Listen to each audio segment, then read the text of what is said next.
Hi, I'm Dave Gibbons, artist and writer. Catch me on today's DC Daily. What's up, y'all? Welcome to another episode of DC Daily. I am Sam the Hammer Humphries, joined today by a very special guest. I would call him a legend, but Marv Wolfman once told me that only dead people can be legends. This man is very much alive. He is writer-artist Dave Gibbons. Dave, welcome to the show. Thank you very much, Sam. Real pleasure to be here. Thank you. Oh, it's our pleasure. So tell us, we're here in Los Angeles. You're out there in the UK. How are you doing? How are you hanging in there? I'm fine, actually. Yeah, we live out in the country, so it's very tranquil here. I'm kind of semi-retired these days anyway, so to be honest, it doesn't feel that much different in my day-to-day experience, but it's certainly strange days for everybody, I think. It certainly is. And with all this enforced free time that we have you discovered any new hobbies? I heard something a little bit about Pilates, perhaps? Yeah, that's not exactly a new hobby. I took that up because my wife used to do it, and I greatly enjoy it. And thanks to the wonder of modern technology, you can actually do it remotely at home with your iPad and see the whole of the rest of the class. And it's very important. I've always thought, as you know, I do a job where I sit down a lot. It's really important to get exercise. I also should divulge that for the past 30 years, I have trained Tai Chi. So I try and get out and do my Tai Chi every day. Yeah. Oh, that's incredible. And the thing I find with exercise, not only is it good for your physical health, but it's also pretty good for your mental health as well. If you can get a workout of some sort, if it's walking, Tai Chi, Pilates, just stretching, it's a really good thing to do. It does improve your mood as well. Yeah, I couldn't agree with you more. I've been going back, digging in my collection, finding some old favorites to read. What DC comics have you been revisiting during this time? Well, one of the things about having this kind of enforced leisure time is that it's the perfect opportunity to read all those books that you've compulsively collected but never really got round to reading. So I've been working my way through some. I've started on the wonderful Batman story arc that Scott Snyder and Greg Capullo did, starting with Court of Owls. And there's some great reading and great looking in there. I also recently reread Batman Year One again, which is my all-time favourite Batman story. Yeah. I'm planning on reading Starman, the James Robinson series that was out a while back, which from my memories of it is just wonderful, wonderful comics. I'm also lucky enough to have a lot of kind of art books as well. So I'm spending some time actually soaking up just some great visuals. So in fact, I think it's a wonderful thing about entertainment, because comics is part of the entertainment business. When things in the real world are dire or worrying, it's wonderful actually to have good fiction and good worlds to escape into and take you out of it for a while. And certainly over the years, DC has published a lot of good stuff, which I look forward to revisiting and escaping into in the coming weeks. Yeah, amen. I could not agree more. I also just could not be more jealous because I'm looking real close here and I see is that a collection of DC archives back there? What's going on? Yeah, I've got a whole set of, almost a whole set of DC archives, all the Golden Age stuff that I used to really covet as a kid. And a lot of the stuff that I bought off the stands as a kid, which I've now got as rather grubby, bent individual copies. And to have those early issues of Green Lantern or the Flash from the Silver Age in an accessible way is a great thing to have. What I might try and do is try and revisit individual months of my youth. In other words, read everything that DC published in, say, January 1968 or something, and just see if I can recreate that feeling of being young and riding out on my bike and collecting all this stuff from the newsstand, Yeah, that's crazy because I've been on a quest for the past couple of years. I have a list of every comic book published the month I was born. Wow. From every company, and I've been hunting down those back issues. It's been really fascinating because it gives you just a quick snapshot of where DC was where the industry was at the time. It's like a real slice of history. Yeah, it's a slice in the other direction. Instead of having the whole run of something, it's a slice across, isn't it? In fact, I did read, just talking about the breadth and the longevity of DC Comics, that apparently somebody is selling their collection, which is every DC comic ever published. Just the Levine amazing. collection. Yeah, that's correct. Yeah. Yeah. I didn't know such a thing existed, but man, would I love to have a read of all those, particularly the older ones. You know, the pre superhero ones. It's fascinating stuff. Mm-hmm. And all the pre-code ones. Yeah. And all the ones published under like National Comics and all that kind of stuff. It really was. There's so many hidden gems throughout the years. Things that you'd be like, did DC publish that? Like romance comics and the comedy comics, all that stuff. I think that has to be the King collection. Although I did see a collection which was owned by somebody who had a lot of money from the Middle East, and they actually had 2 near mint copies of Action Comics #1. 2 of them. No, 2? Yeah. It was called. I think it was called the Impossible Collection, and it was just to see one of those comics. But there was some great stuff there. So I'm still a sucker for comic collections and complete runs of things. And as I say, because I've had a bit more spare time recently, I've kind of been doing. Like when you're a kid, you almost sort of play comics. You sort of get your collection out and look at it. Yeah. I've been kind of doing that. It's a thing I haven't done for such a long time, and it is reawakening in me that kind of primal love of comics outside of being a professional in the field. And, everything that comes with that childhood joy of really, really loving something. Speaking of comics, I have this. Speaking of reconnecting with the childhood joy, this is my very old, weathered copy of Watchmen that I've read dozens, well, I'll just say tens of times. I don't want to embarrass you. But it's time you bought another one. It's time you bought another one. 2019, 2020 is the best, but 2019 was the year of Watchmen. You, of course, did the amazing art with Alan Moore's writer and John Higgins on it. Are you surprised by its legacy and how that has evolved over the decades? Oh, yeah. I mean, when we were doing it, we really just set out to do the kind of comic that we wanted to read. And we absolutely believed that it would have its 12-issue run. And then we didn't even in those days envisage it would be collected into a single volume, because that really wasn't done with comics back then. And we thought it would just disappear into the quarter bins, and that would have been Watchmen, and we'd have had a great time doing it. The fact that all these years later it's still bringing in new readers is just amazing. I mean, in fact, I think if we'd known that at the time, with the expectation would probably have stopped us from doing it. It'd just be too amazing. Paralyzed. So no, I mean, it does seem to keep coming back. When there's a revival with the movie, as there was about 10 years ago, and with the wonderful version of it that Damon Lindelof has done for the HBO series. I was absolutely thrilled with that. And I must say, it had very much of the attitude that we had when we did the comic, that it wanted to break some barriers and it didn't want to be predictable, and it wanted to go into areas that you'd never really quite imagined before. And along with that, Damon and his team were really faithful to what Alan and I had established. There isn't anything in that TV show that is at variance with what was in the comic book. But it just goes in such a completely unexpected direction. And I think the key to it is that they've kind of done it in real time, that we're so long after the events of Watchmen, which say happened in the mid-'80s, and they look at what's happened now. It's 2019. And of course, things have changed in a drastic way, in a way you could never have predicted. And I think that's what really gives the thing its distinctive flavour, and which to me makes it something different than just a sequel or a kind of an adaptation. It's like I described it as being an extrapolation, going to a far distant time and seeing what's happening after all that. And I mean, as you can tell, I'm very enthusiastic about it. Fantastic cast, wonderful script, great visuals. I was really, really pleased with it. Now, you mentioned, and we all dissected this here at DC Daily, they played very fair with all the canon that you established in the book, right? Like, it played fair with all the facts, the fictional facts. Do you feel like it really followed in the same spirit of what you and Alan and John were doing back in the day?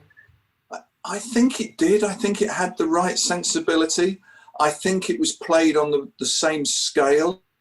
You were kind of up close to the characters in the way that we were in the graphic novel. We weren't kind of distant from them as you might be in a blockbuster movie. So it had that kind of intimate feel about it.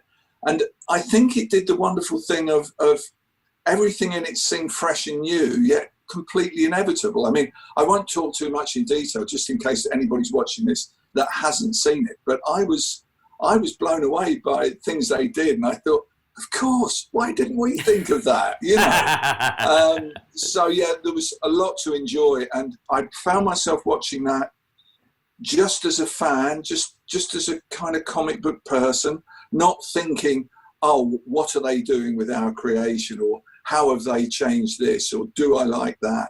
You know, looking at it in a professional way, but getting completely lost in it as a viewer. And it kind of did the same thing that we did with the Dr. Manhattan on Mars. You know, it was it uncovered so much continuity, but in a completely unexpected way. And I think the idea of having nostalgia as being a kind of a drug rather than just a perfume, I thought was stunning. So yeah, it gets full marks from me. And I also very much respect, I have no inside knowledge of this at all. I do very much respect that it seems to me that Damon has chosen to tell the story that he wanted to tell at the length that it took, and then he's kind of finished with it, unless he comes up with something that he thinks is as good.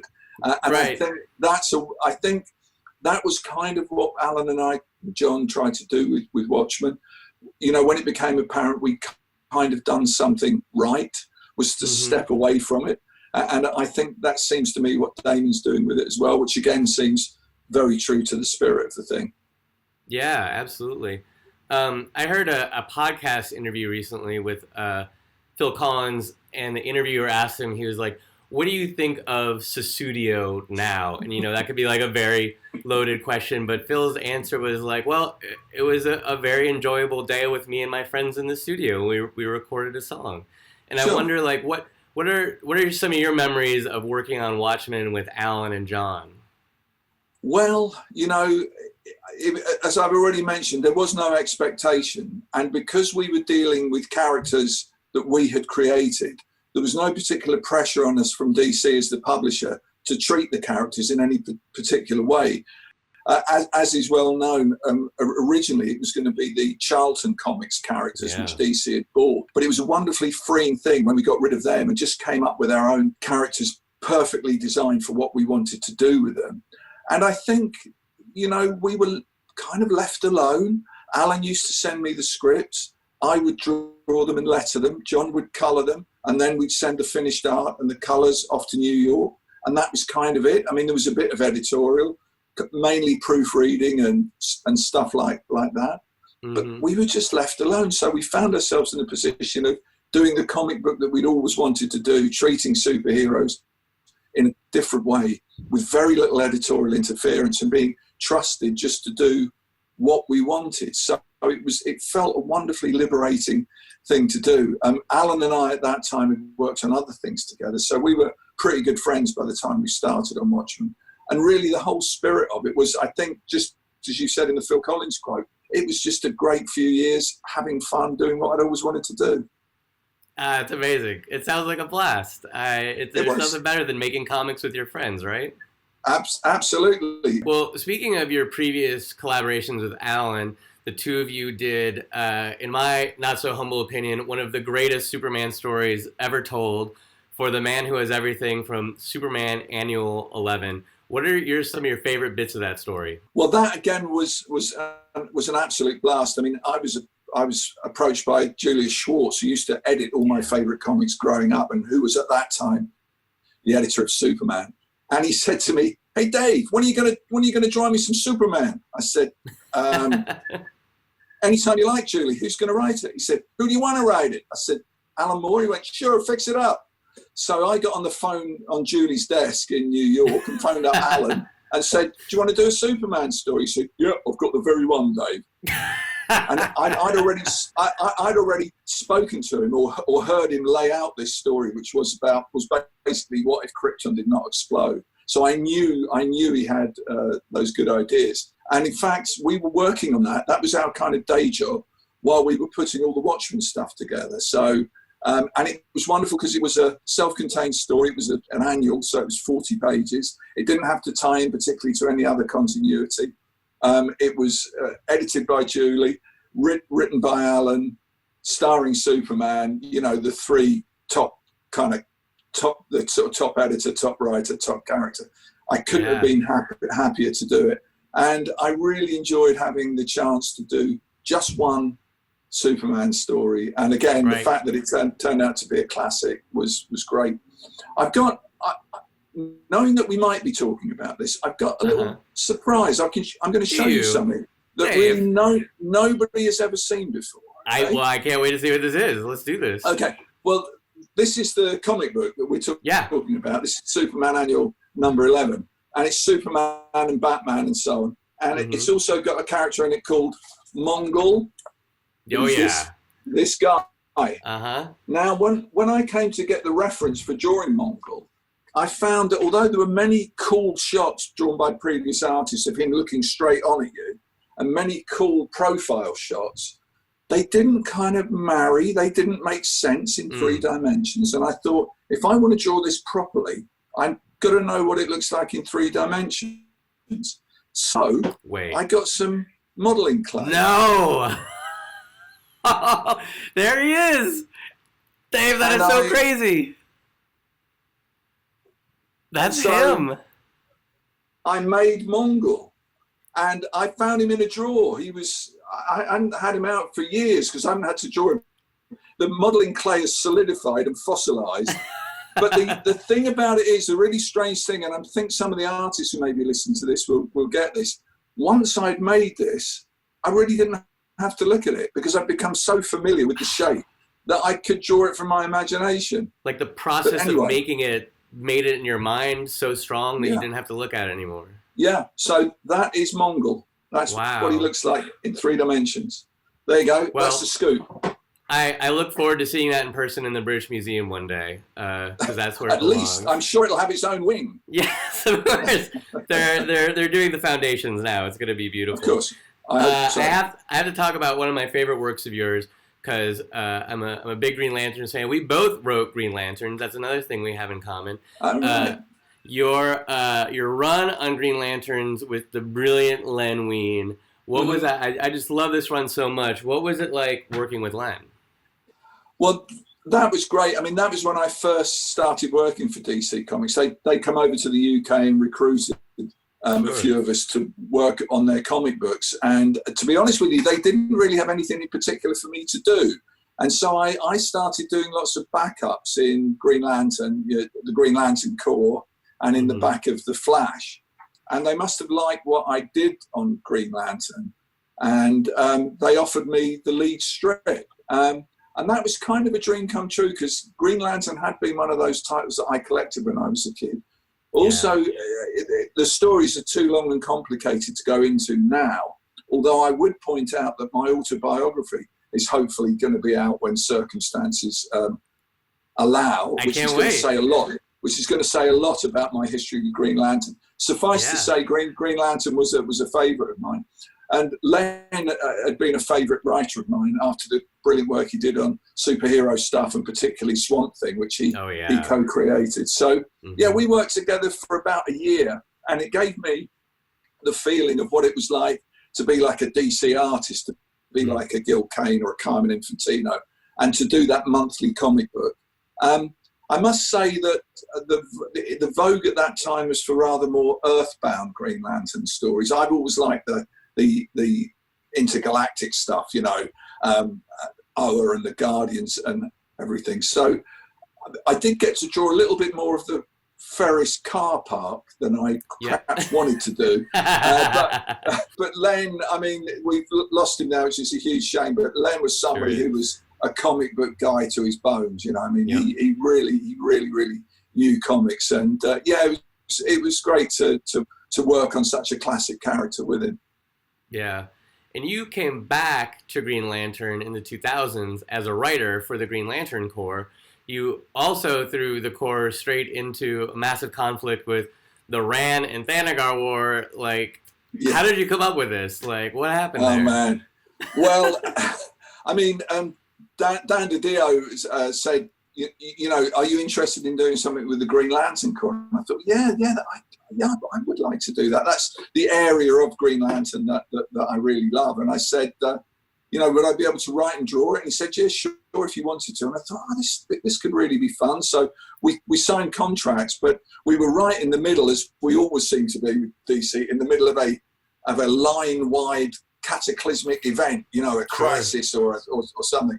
So I was asked before I started on Green Lantern itself to write the Thanagar War, which I was just given a list of characters that had to be in this story to make it work as continuity. There was one of them that I said, no, I really don't think I can make this character fit. And that was actually Bizarro, who's a great character, but I really couldn't see him working with Adam Strange and Hawkman and that kind of stuff.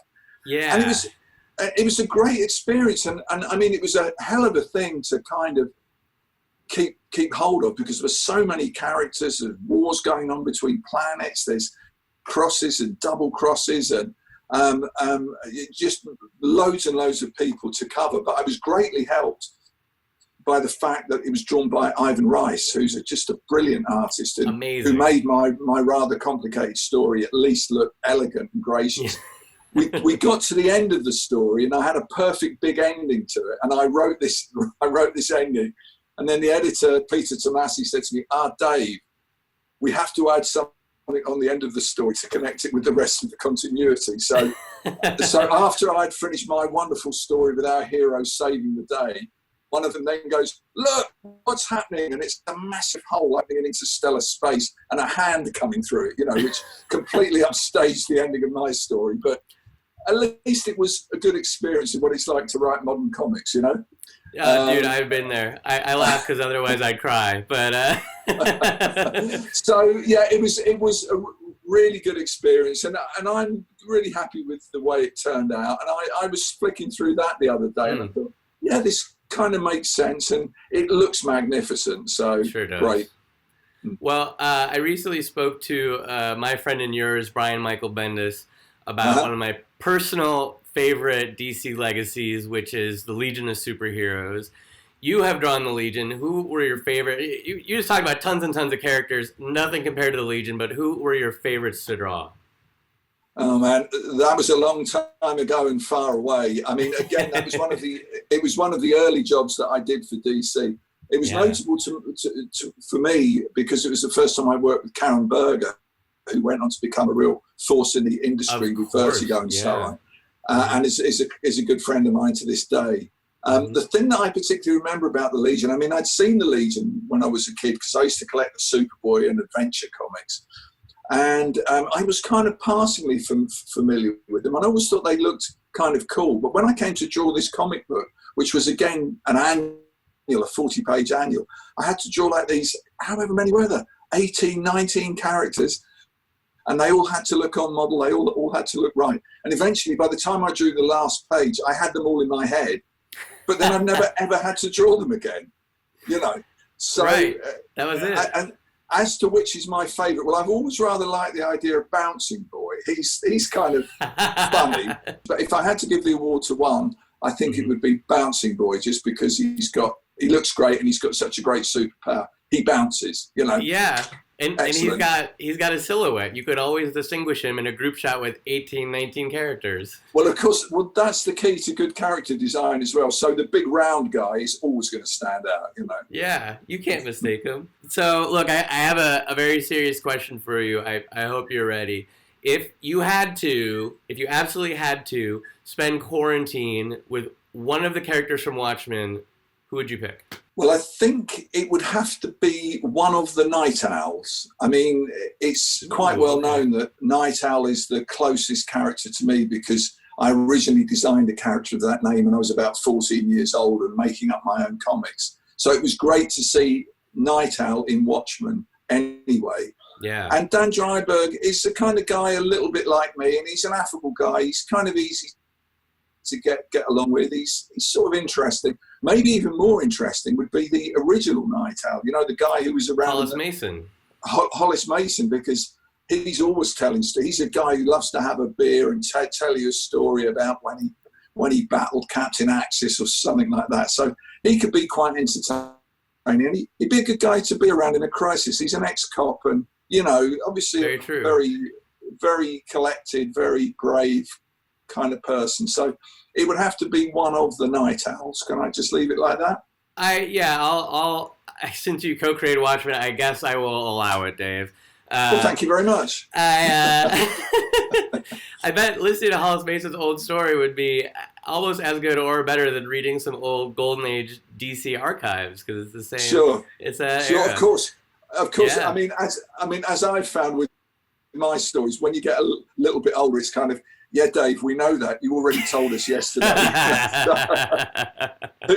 Who knows? I'm sure it would be fun anyway. All right, Dave, we have a lot of fans watching us right now. We're in the same boat as them. We're staying home. We're making sacrifices. Do you have any messages for everybody watching right now? All I can say is just hang in there. I mean, it will pass one day. I don't know when. Also, take care of yourself and, try not to just monitor the news all the time. I don't think that's a very good thing to do. Take on some good entertainment if you can. And also do use your body, do exercise. That really, really is important. So, there's nothing much you can do on an individual level, but you can look after yourself and you can be kind to those around you and, try and all get through it together, I think. I love that. Focus on the things you can control, right? Not the things beyond your control. Yeah. Well, Dave, thank you so much for logging on and chatting today. This was awesome. Really appreciate it. Excellent. Thanks, Sam. I really enjoyed it, and all the best to you and everybody at DC. Thank you, man. You too. Everybody else watching right now, here's what you got to do. You got to go on DC Universe. You got to look up Dave Gibbons' work. All the stuff we talked about, not just the Watchmen, but the Green Lanterns, the Superman. It will be amazing. You're going to do yourself a favor. As for me, I'm going to do the same. Until next time, bye for now.